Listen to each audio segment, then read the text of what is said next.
Uy, otra vez la radio de al lado. Bah, yo con mi ritual de todas las noches. El almohadoncito lila, el té, la radio del vecino, los anteojos, el libro. ¡Ah!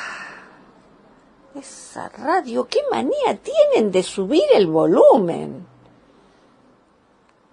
Ellos también tienen un ritual.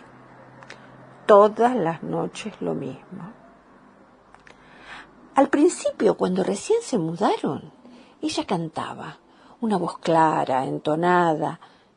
El hombre tiene una voz ronca, como un látigo. Ella a veces tartamudea o llora bajito, no sé. Otras, en cambio, suena enamorada. Al principio ella cantaba, ahora no. Hace meses que no canta. Pero esta es una noche distinta. La radio no los cubre. Él primero provoca, ofende. Ella no contesta.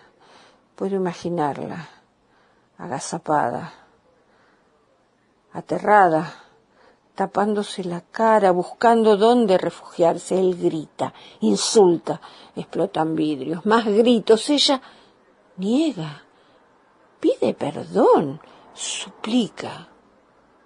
Él amenaza y ruge. Siguen los gritos y sobre las paredes rebotan objetos, adornos, libros. ¿Un cuerpo? No, no es un cuerpo. No puede ser un cuerpo. ¡No! No puede ser. Me decido. Marco 144. Respiro hondo. Alguien afirma. Llegamos tarde.